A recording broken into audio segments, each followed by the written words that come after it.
Good morning, everybody. This is the Mack Road Church of Christ Sunday Acts study, starting in Acts 27 and verse 39. Glad that you're here and pray the Lord's blessing you and keeping you in all that you do. We're right here in this storm. We're in here, in the middle of this storm is where we're at. And in this storm is where we find Paul being driven by the wind. And they had basically done everything they could to get the ship ready because Paul had seen a vision, and in the vision God told him that all the lives would be spared, but the ship would be lost and everything on it would be lost. And so the people had just eaten, and after Paul had prayed, and they were now ready for the coming shipwreck. And so that's where we find them as we're studying here, but that's where we're going to be. They're going to come to this little island here called Malta. They're going to stay there about 3 months. That's how long they're going to stay there. But let's go ahead and go down here. Let's take a look at what happened. So here they are. This is the day. This is right after they'd eaten, lightened the ship, took everything and threw it overboard. And so they had all hope lost as far as the cargo in the ship was concerned, the property, but they were going to be alive. And, you know, that's certainly a parallel to our life here in this world. People spend a great deal of time acquiring all kinds of possessions and trying to keep the storms of life from taking it away from them. But when everything is said and done, we're going to take nothing out of this life except for our own soul is the only thing we'll take out. And so therefore, what we need to be concerned about is what's going to happen with that soul once everything is gone. But that's what they had resigned themselves to do. So in verse 39, it says, when day came, they could not recognize the land, but they did observe a bay with a beach, and they resolved to drive the ship onto it if they could. And casting off the anchors, they left them in the sea, while at the same time they were loosening the ropes of the rudders and hoisting the foresail to the wind. They were heading for the beach, but striking a reef where two seas met, they ran the vessel aground, and the prow stuck fast and remained immovable, but the stern began to be broken up by the force of the waves. The soldiers' plan was to kill the prisoners so that none of them would swim away and escape. But the centurion, wanting to bring Paul safely through, kept them from their intention and commanded that those who could swim should jump overboard first and get to land, and the rest should follow, some on planks and others on various things from the ship. And so it happened that they all were brought safely to land. And so here we have the culmination of this storm and the ship in the midst of this storm that's been in there at least 14 days, and it could have been longer than that.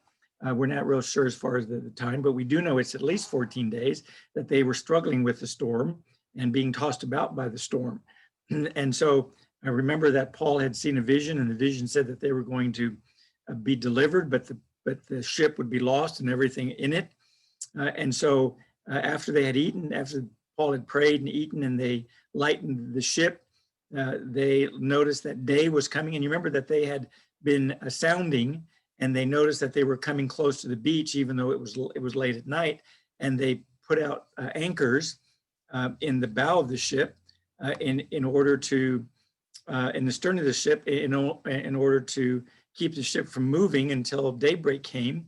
And then when daybreak came, then they would be able to hopefully loosen the anchors, and maybe if they got lucky, point the ship into the island or into that beach they see, and be able to be saved.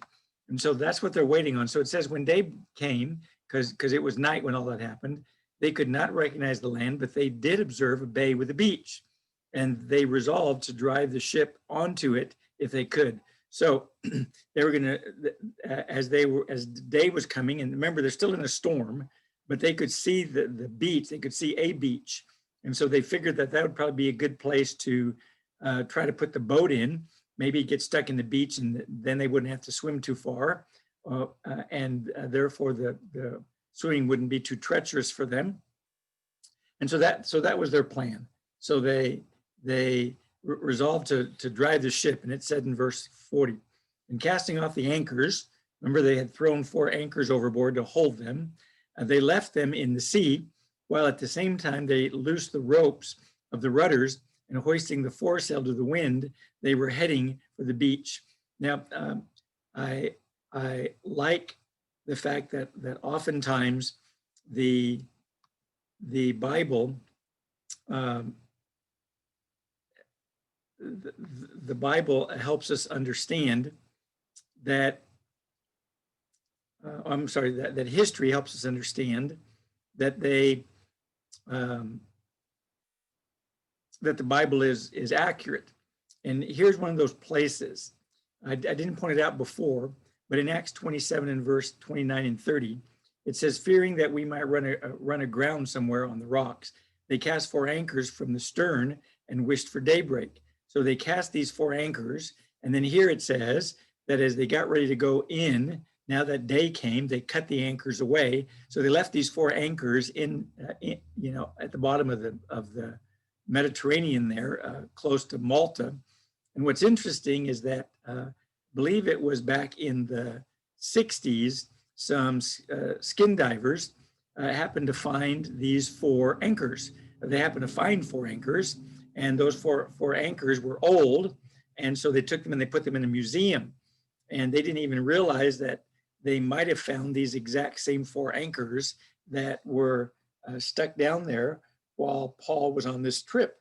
And so that's interesting, because if you wouldn't think you'd find 4 anchors in the same place, and the same types of anchors, but they did. And so therefore it's pretty convincing evidence that Luke's story and the account is historical and is actually accurate. And so that's interesting. Just wanted to point that out. They're in a museum. I believe it's in Malta is where they're at, in that museum there to this day. And so verse 40 says, and they left them in the sea, while at the same time they were hoisting the ropes of the rudders and hoisting the foresail to the wind. So they did have a little sail, so they didn't throw everything over, but they had a little sail that could hopefully guide them a little bit. And if the wind was favorable, that they might be able to use the rudder and steer them where they needed to go. And so they put out that little sail to the wind, and they loosened the rudder, and they were trying to make their way towards that beach is what they were trying to do. Now, verse 41, but striking a reef where 2 seas met, they ran the vessel aground, and the prow stuck fast and remained immovable, but the stern began to be broken up by the force of the waves. And so he points out that as they're trying to maneuver that ship into the beach and the bay there, that they ran into a reef.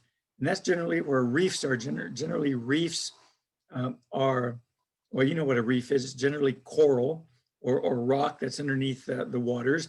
And it kind of keeps the waves down and from battering the shore as much. And that's what generally makes a beach, is that you have some kind of coral reef or some reef out a little ways out. And so the waters don't come in as hard as they would if you didn't have that reef. And so that it struck a reef where the 2 seas met. In other words, 2 currents were going through there, and those 2 currents met, and that's where the reef was. And that's generally where you find a reef. You find a reef where the 2 currents meet, because what happens is the currents carry debris and carry material, and when they hit, they just drop there where they hit. And so that's where you have the reef. And then, of course, when there's nutrients there, then the sea creatures begin to congregate there. And before you know it, you have a reef, or you have a coral reef, or you have a place where a reef is. And so it says that the prow that's in front of the boat stuck fast and was immovable. In other words, so it ran aground into the reef. And that makes a lot of sense, because when you run into a reef, it generally has, because of the coral in it, it generally kind of grips whatever comes its way. And so if a boat gets into a reef, it basically gets locked in there. Well, the front of the boat got locked in, but the back of the boat is still being pounded by the waves, moving up and down and sideways. And so since the front is solid and the back is moving, you know what happens, and that is that eventually the ship breaks up. And that's what's happening. And so it says stuck fast and remained immovable, but the stern began to be broken up by the force of the waves. Now the soldiers' plan was to kill the prisoners. Now the reason the soldiers were going to kill the prisoners is because if their prisoner escaped, then they were responsible for them and they would receive the same punishment that the prisoner was supposed to receive. So it's better for them to kill the prisoners than have one of them escape and have one of the soldiers have to take his place and be executed or killed. And so that was their plan. That's what they wanted to do. And it says so that none could swim away and escape. And that's talking about the prisoners. They didn't want the prisoners to escape. Now, verse 43 says, now remember that along with this, this was their plan, right? This is what they're thinking. But remember that God had appeared to Paul and told him that that all of the lives were going to make it. So if the soldiers then killed these individuals, then it would kind of go against what God said, and therefore the plans would change. And so it says, but verse 43 says, but the centurion, wanting to bring Paul safely through, kept them from their intention. So the centurion, who was, I guess, fond of Paul, or wanted to keep Paul safe because he knew that Paul was at least a decent fella and that he didn't cause any trouble, and probably even understood that he was innocent and therefore didn't want him to have to be killed.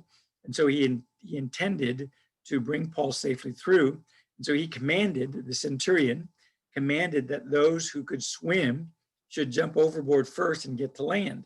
So the soldiers who were able to swim, then they were supposed to jump in the water and get to the shore, and then they could pick up the prisoners or pick up the people as they swim to shore, and they're going to want to swim to shore. They're not going to want to swim anywhere else because there's still a storm going on, and they certainly wouldn't want to drown. So they would end up on that beach, and so that was their plan.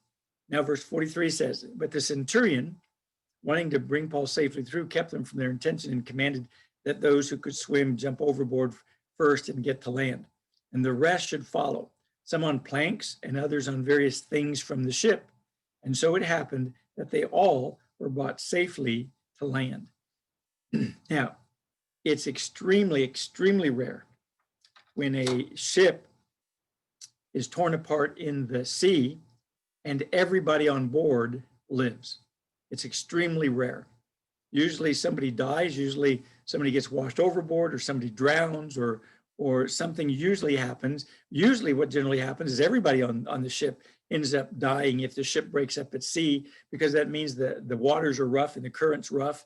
And so even if you did, were able to jump into the water, the temperature of the water and the violence of the water and the waves would end up exhausting you, and you'd end up drowning anyway.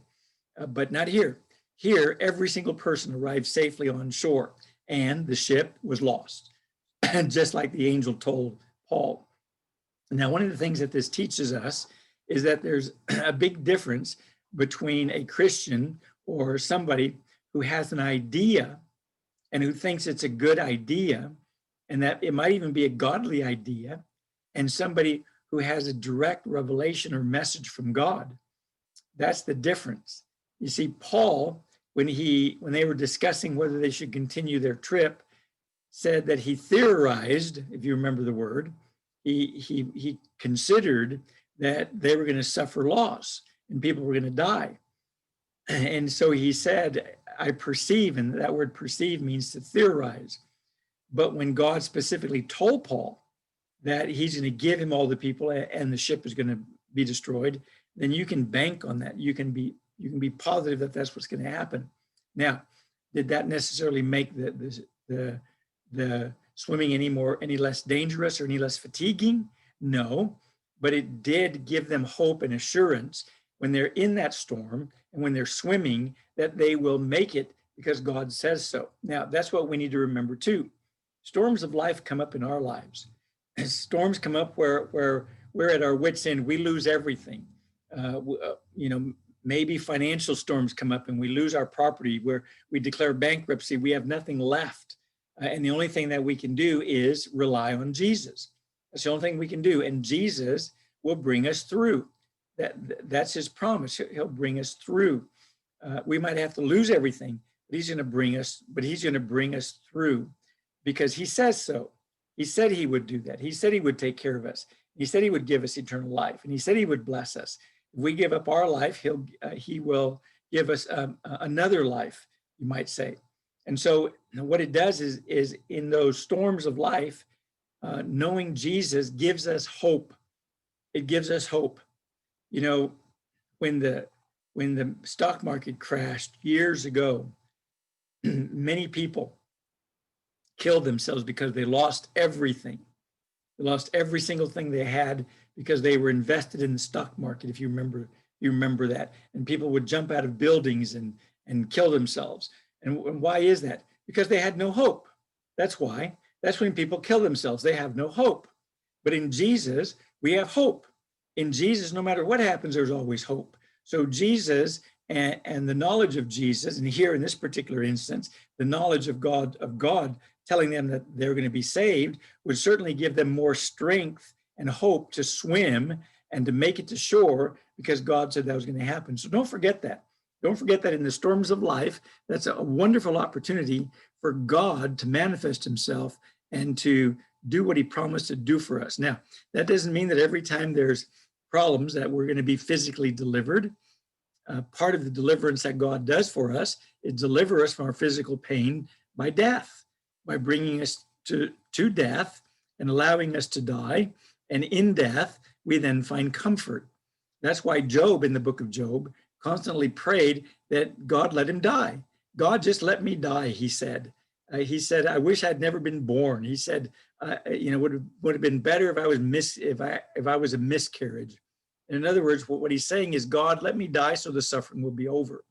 And so sometimes God takes us and brings us to the point of death so that he can deliver us and truly bless us. So remember that as you go through here. So let's see what happened then. In Acts 28 and verse 1, we find them at Malta.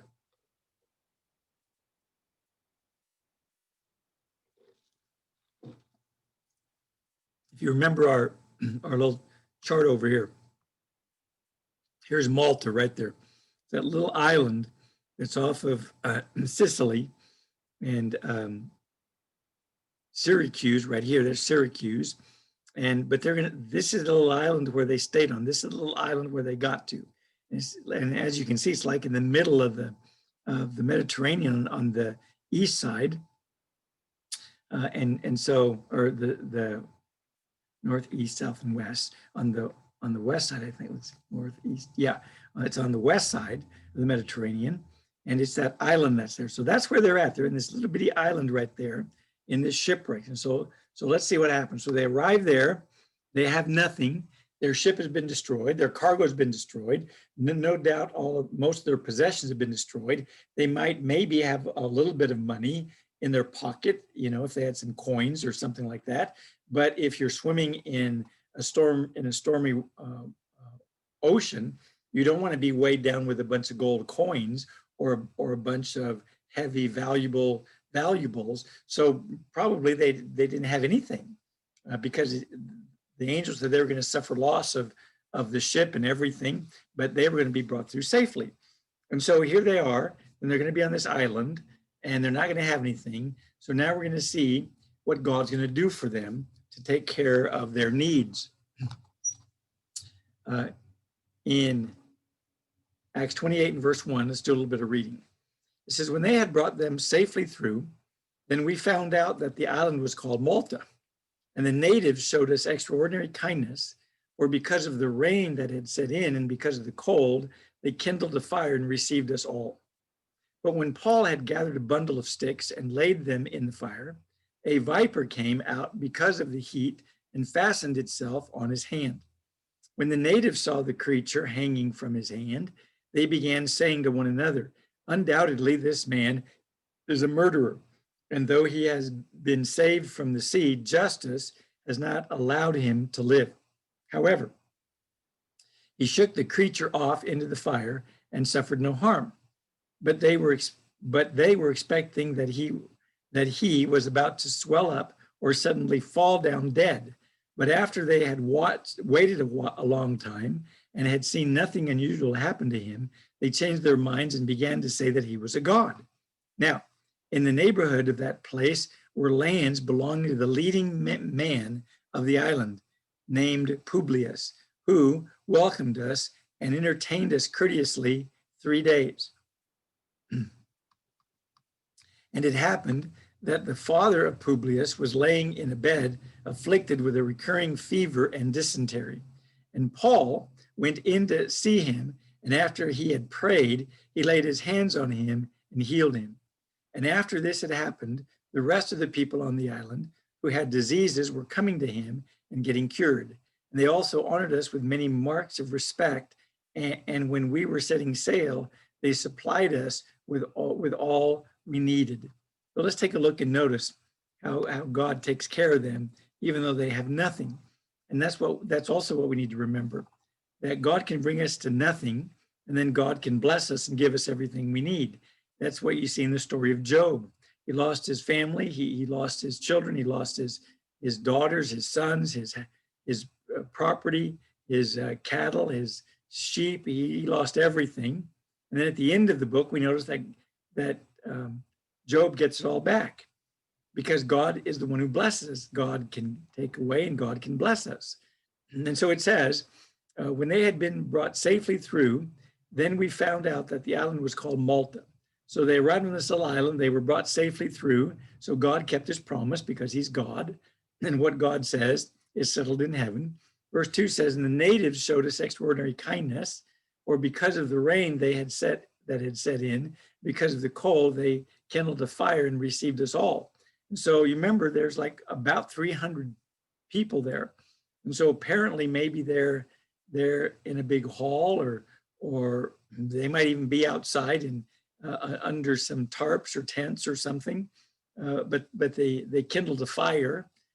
And the idea of kindling a fire is the idea of, taking care of them and keeping them warm and giving them what it is they need.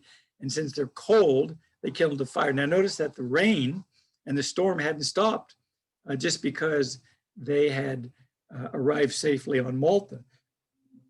That Euroclides had to run its usual course for as long as it usually lasts in the Mediterranean there, and the storm that comes up, and so they had to run its course. And so it's still raining when they arrive, and it's also cold.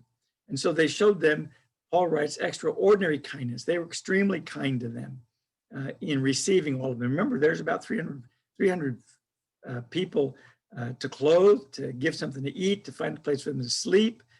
And they're on an island. It's not a big island, but nonetheless, they had to take care of them. Verse 3 says, but when Paul had gathered a bundle of sticks and laid them on the fire, a viper came out because of the heat and fastened itself on his hand. So Paul apparently doesn't just sit around and wait to be waited on just because he was in this shipwreck, but Paul does his part in being able to help and relieve the needs of people, which is what we're always supposed to do. We're supposed to be people who serve.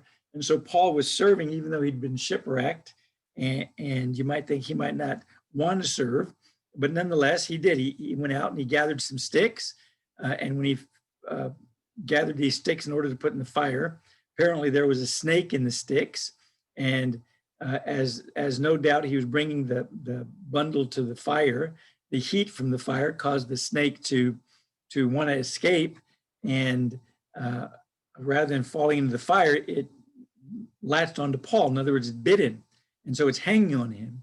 And apparently it was a venomous snake, and it fastened itself on his hand. So it was on his hand, and so you can kind of imagine this snake biting a person's hand, and he's holding his hand up, and the snake is there attached to his hand through his fangs, and it's hanging down there. And it says, And when the natives saw the creature hanging from his hand, they began saying to one another, undoubtedly, this man is a murderer, and though he has been saved from the sea, justice has not allowed him to live. Now, there's a couple things interesting in this verse here. One of those is that generally people, whether they believe in God or not, they have a sense of justice. I believe it's Buddhism, they have karma. And the idea of karma is if you do something bad, then something bad is going to happen to you. So every culture has this sense of justice. There's just justice built into man, that there has to be justice, that wrongs have to be righted, that wrongs have to be paid for. And so there's this idea of justice.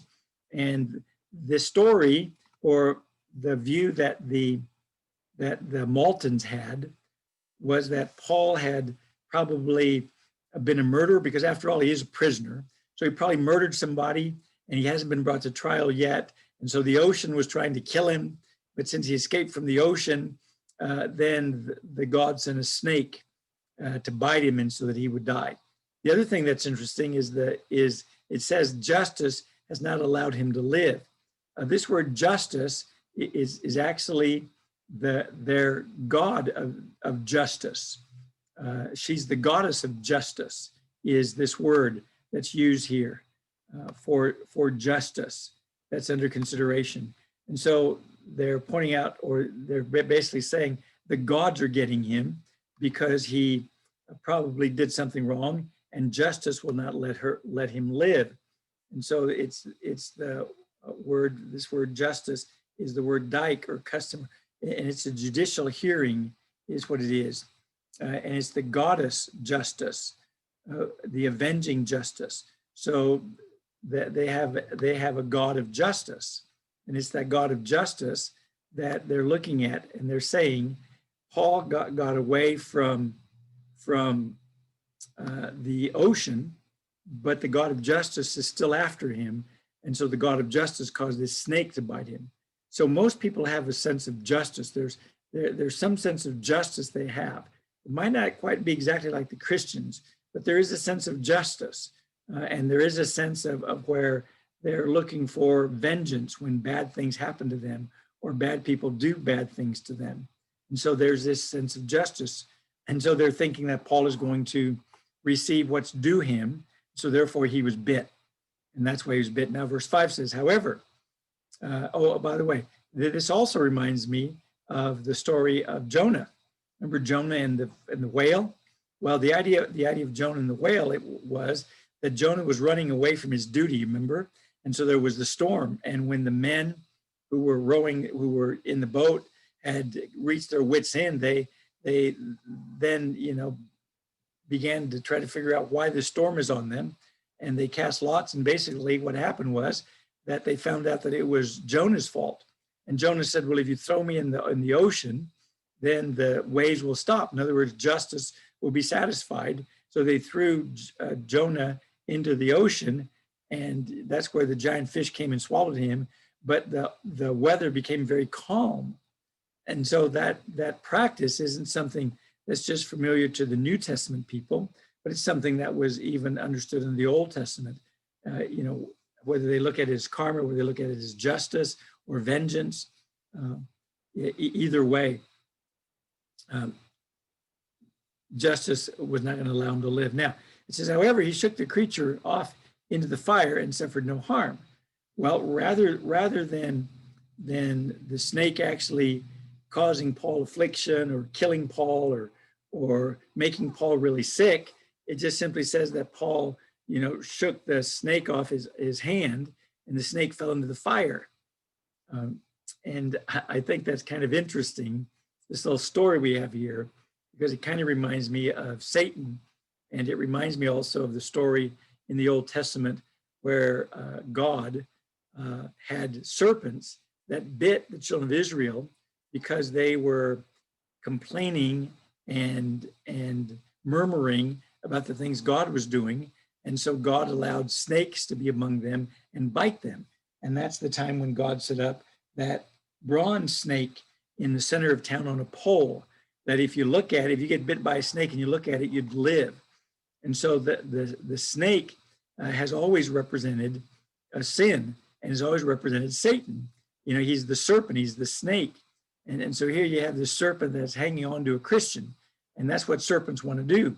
Serpents want to, Satan wants to bite Christians and hang on to them and poison their life and poison their soul and kill them so that they won't be faithful to God. But it says that Paul shook off the snake into the fire, because that's what's going to happen with sin. Sin is going to be thrown into the fire, and Satan is going to be thrown into the fire, and he's going to be destroyed. That's what's going to happen to Satan. And so you have that little analogy here. And it says in verse 6, but they were expecting that he was about to swell up or suddenly fall down dead. But after they had waited a long time and had seen nothing unusual happen to him, they changed their minds and began to say that he was a god. So they went from one extreme to the other. They went from the idea that he's a murderer to all of a sudden saying, no, he's a god. And certainly that reminds us of when Paul was in Acts chapter 13, and he healed a lame man, and the priest of Zeus heard about it and came out and wanted to offer sacrifices and garland to him because they thought that he was a god. They thought that he was Jupiter and Mercury that had come down.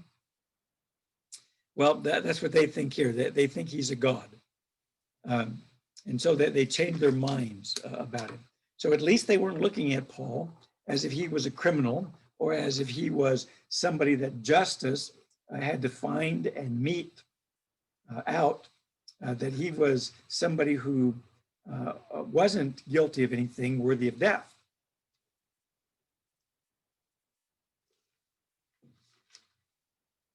And so verse 7 says, now, in the neighborhood of that place were lands. Sorry. Let me mention one other thing about what happened here, and that's over in Mark, in the book of Mark. In the book of Mark, Mark chapter 16, and down here at verse after the Great Commission, it says in Mark 16 and verse 15, and he said to them, go into all the world and preach the gospel to all creation. He who has believed and has been baptized shall be saved, but he who has disbelieved shall be condemned. And these signs will accompany those who have believed. In my name they will cast out demons, they will speak with new tongues, they will pick up serpents, and if they drink any deadly poison, it will not hurt them. They will lay hands on the sick and they will recover. And so it says, so then when the Lord Jesus had spoken to them, he was received up into heaven and sat at the right hand of God. And they went out and preached everywhere, while the Lord worked with them and confirmed the word by signs that followed. And so the end of verse 20, all the way to the end there, where it has these brackets, if you notice on the screen, we're pretty sure that was added. Now, some people believe that from verse 20 up to verse 12, I believe, was up to verse 9, was also added there. Some of the later manuscripts don't have this.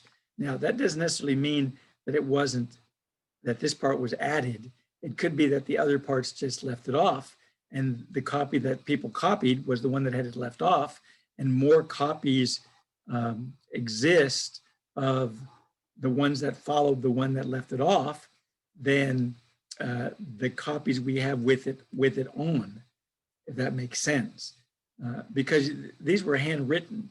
But anyway, it's interesting that we have the same kind of reference found over here in verse 17, where it says these signs will accompany those who believe. In my name they will cast out demons, they will speak with new tongues, and they will pick up serpents, and if they drink any deadly poison, it will not hurt them. And so he's pointing out that doesn't mean that every Christian that ever picks up a snake or drinks deadly poison is not going to be harmed by it. I'd suggest to you that what it means is that as long as God has a plan for you, as long as God has something that you're supposed to accomplish for him, he won't let us die. That's what I think he's talking about. And if you turn over with me to Revelation chapter 11, that seems to be the same concept that we find over here, where it says in Revelation chapter 11 and verse 4, talking about the witnesses that represent the apostles and the Holy Spirit. It says, these are the two olive trees and the two lampstands that stand before the Lord of the earth. And if anyone wants to harm them, fire flows out of their mouth and devours their enemies. So if anyone wants to harm them, he must be killed in this way. And these have the power to shut up the sky so that rain will not fall during the days of their prophesying. And they have power over the waters to turn them into blood and to strike the earth with every plague as often as they desire. And when they have finished their testimony, the beast that comes up out of the abyss will make war with them and overcome them. So notice that the witnesses are able to defend themselves, or at least are not killed until they finish their testimony. When they finish their testimony, then the beast is allowed to kill them. And that's the same thing we have over here with Paul. Paul had to go to Rome. So it didn't matter if he drank poison. It didn't matter if he was in a storm, in a ship. It didn't matter if he was bit by a snake. He wasn't going to die until he saw Rome and until he talked to Caesar, because God said so. So again, what that does is that gives us hope. That gives us security. If we know that God wants us to do something, and we know that God, that God has that plan for us, then God is not going to let anything happen to us, no matter what might happen to us. God is not going to let it affect us in order to keep us from doing his will. And so we need to see that, and that's what you have going on here. And so I just wanted to point out that concept. Here is one of the places where it says that. Mark 16 is not talking about Christians who have a church service and they handle snakes for the purpose of showing people that the snake won't bite them. That's different. He's not talking about when snakes, you can handle deadly snakes, and if they don't bite you, you won't die. That'll happen to anybody. If anybody handles a deadly snake and it doesn't bite him, they won't die. So when he's talking about handling serpents or getting involved with serpents, he's not talking about handling them and not getting bit and living. He's talking about the fact that if they bite you, you're going to live, even though when they normally bite people, the people normally die. That's what's under consideration. It's the supernatural manifestation of God in order for his people to accomplish their work. And so none of the apostles died before their time. None of the early Christians died before they were supposed to, or before they'd finished their particular task or their particular mission. That's what's under consideration. So I just wanted to point that out. Now, verse 7 says, now in the neighborhood of this place were lands belonging to the leading man of the island named Publius. Now, this expression, leading man, is translated in other places, if I remember right, as first man. And so it's kind of like in America, we call the president's wife the first lady. That's the way we term her. We term her as the first lady. And if somebody was reading about our politics in 1,000 years and they read the first lady, they might not understand what that means. But once they understood it, then they would understood that it doesn't just mean the lady who comes first, but it's talking about a specific individual or a specific political person. And that would be the president's wife or the president's husband, whichever it might be, that'd be considered the first lady or the first man. And so what I'm pointing out is that when he says the leading man, that's actually the historical terminology that was used of that individual who ruled or who owned that property. He was the first man of the island. His name was Publius. And so he was the ruler. He was the leader. I don't know if that island had a mayor or a king over them, but that was who Publius was. He was the leading man. He was the first man there. And it says, who welcomed us and entertained us courteously for 3 days. So Publius, no doubt after hearing about Paul, and because of what happened with Paul, decided to go ahead and entertain them and give them what they need. That's the idea of entertaining, for 3 days. And it so happened in verse 8 that it happened that the father of Publius was laying in bed, afflicted with recurring fever and dysentery. There is what's known or had been known as Malta fever. And Malta fever is a fever that comes from a bacteria that's in goat's milk. When the goat's milk isn't processed properly, somebody can actually get this there in Malta. And it's kind of a local thing to Malta, with the certain probably certain microbes or bacteria that's in the ground, and the goats eat it, and so therefore it causes fever and dysentery. In other words, it causes you to have the runs, and it causes you to run a fever, and you get dehydrated. And it's not necessarily a lethal virus. It's just, or fever, is just a recurring fever. It comes up on you often. It's kind of like once you get it, you know it's going to hit you from time to time. It's kind of like malaria. People who get malaria don't generally die from malaria, but it flares up throughout their life. And so that's this recurring fever. That's why the American Standard has recurring fever, even though it's in italics here or light letters, which indicates it's not in the original Greek, but that's the kind of fever it is, and dysentery. So apparently while Publius was entertaining Paul, his father fell into one of these recurring fevers and dysentery and became sick. And so Paul went in to see him, and after he had prayed, he laid his hands on him and healed him.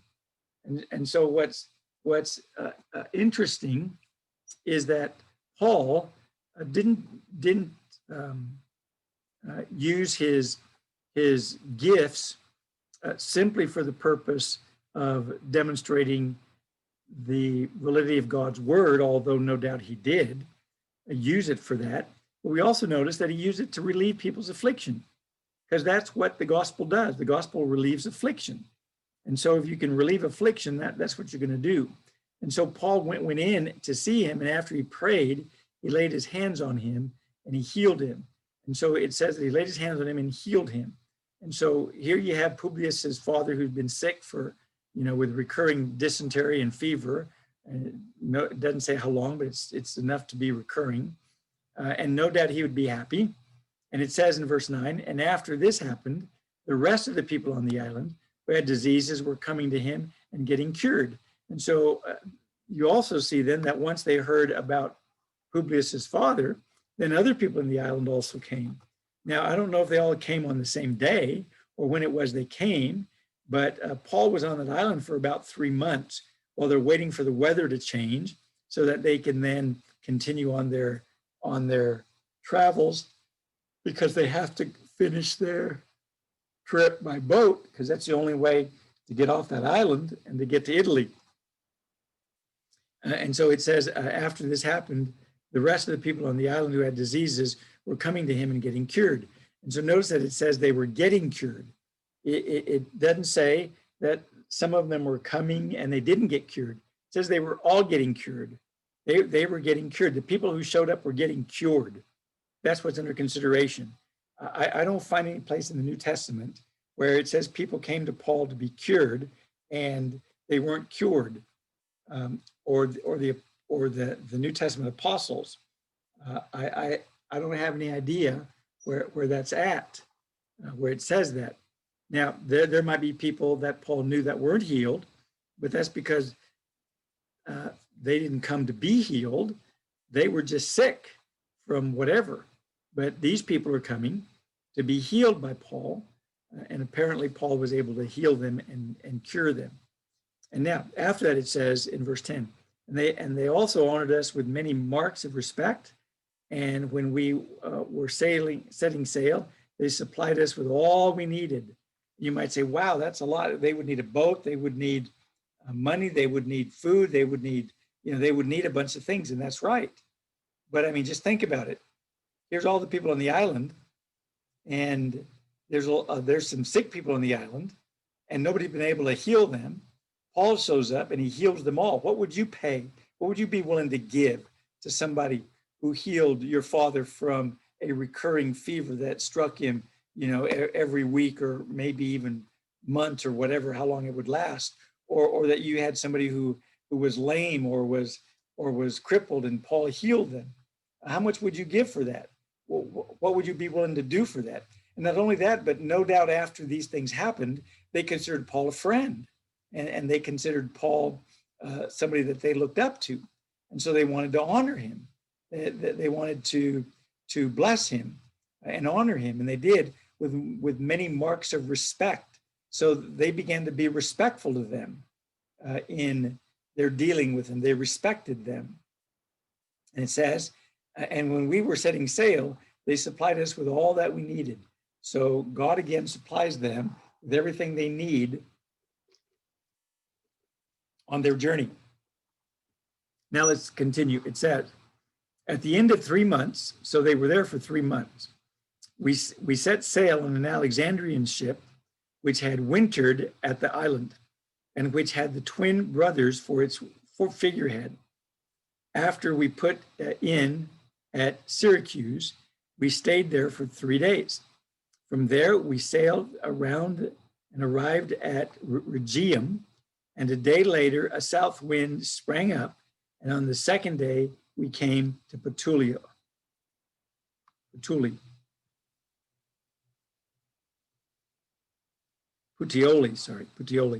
And there we found some brethren, and were invited to stay with them for 7 days. And thus we came to Rome. And the brethren, when they heard about us, came from there as far as the market of Appius and 3 taverns to meet us. And when Paul saw them, he thanked God and took courage. When we entered Rome, Paul was allowed to stay by himself with the soldiers who were guarding him. Now in verse 11, it says at the end of 3 months. So the reason they stayed 3 months, remember, was because they had to go past this little section here. Remember that they were here in Malta, and they had to go through here. So they're still sailing. They're going to sail up here is where they're going to go. They're going to end up here in the Appian Forum is where they're going to end up. But they're going to end up here at Puteoli, and they're going to go from Syracuse to Rhegium to Puteoli, and then they're going to come up here by land and finally get up here to Rome. So that's where they're going to travel. But they would have to go through here, and so they wintered there basically for 3 months. So they just stayed and waited for the weather to change and for the sailing time to come again, because it wasn't safe for them to be sailing there. And so that's why they stayed 3 months. And it says that there was a ship that was there from Alexandria. And so we have probably another wheat ship that's on its way back up to Rome or to Italy in order to supply them with wheat. And so the Alexandrian ship, which had wintered at the island, and which had the twin brothers for its figurehead. Now the figurehead is in the front of a ship. They always put something on the front of it. They might put the figure of the goddess of the sea, or they might put the figurehead of Zeus. Well, this one had on it the figurehead of the twin brothers, and those twin brothers are constellations that are in the sky. And the reason that they put them on there is because they would use those twin brothers to navigate in the oceans. And so it was kind of like their patron compass, or their patron navigators. And so that's the reason they had the twin brothers for its figurehead. And it says, after we put in at Syracuse, we stayed there for 3 days. So they stayed there at Syracuse for 3 days, while no doubt arrangements were being made whether to continue on that ship or to continue on a different one. Verse 13 says, and from there we sailed around and arrived at Rhegium. And a day later, a south wind sprang up. And on the second day, we came to Petulio. And so remember on our little chart here, here's Rhegium, and they got a nice south wind. In other words, it's coming from the south and going to the north. And so it pushed them up this way, straight up here, and they were able to get to Petulio in fairly good time. So from Petulio, they're going to go up here to the Appian Way or Forum, which is where they're going to end up there. And they're going to go to the Three Taverns, and they're going to go to Rome. And so that's the way they're going. Okay. Now, it says, there we found some brethren, and were invited to stay with them for 7 days, and thus we came to Rome. And so it says, and we found some brethren. So Luke is writing, and he says, we found some brethren, and were invited to stay with them for 7 days, and thus we came to Rome. So Luke and Paul were greeted by some brethren, and they stayed with them.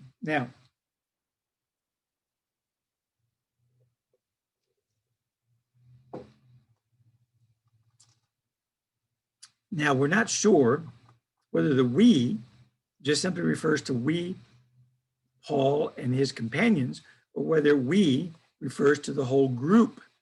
But nonetheless, they were invited to stay with him for 7 days. And so they stayed 7 days. And why 7 days? I have no idea. Maybe that's how long it took them to get another ship, or that's how long the ship was delayed for its loading and unloading of cargoes and passengers, or maybe that's the day that it's supposed to disembark from there. And so they're waiting for passengers that are coming from other areas. We're really not sure why they waited 7 days, but they did. But Paul was allowed to spend that time with the brethren. And so it's interesting that the centurion was so confident of Paul that Paul basically was allowed to do pretty much whatever he wanted. And the centurion knew that Paul wouldn't run away, escape, or flee. And so that tells you something about how Paul treated the Romans who were looking out for him. He didn't cause them trouble. He didn't cause them difficulty. He wasn't trying to be rude or obnoxious to them. He went along with what they were doing in their jobs. And he didn't, he certainly wanted his freedom, but he wasn't going to do anything to those men who were watching out for him in an effort to try to escape or to cause them to let him go or any of those things. And so it says, and thus we came to Rome. And the brethren, when they heard about us, came from there as far as the market of Appius and the 3 inns to meet us. And so it says that these brethren came down. Remember here we are. So the brethren up here from Rome, they came down here to Appii Forum in order to bring Paul up to Rome. And it says that they were brethren. I think when it says brethren, it's referring to them being Jewish brethren, although I could be wrong. And it says, and there we found some brethren. I'm sorry. Verse 15, and the brethren, when they heard about us, came from there as far as the market of Appius and 3 inns to meet us. And when Paul saw them, he thanked God and took courage. Now, why would Paul thank God and take courage? Well, the reason he would do that is because Paul is on his way to Rome.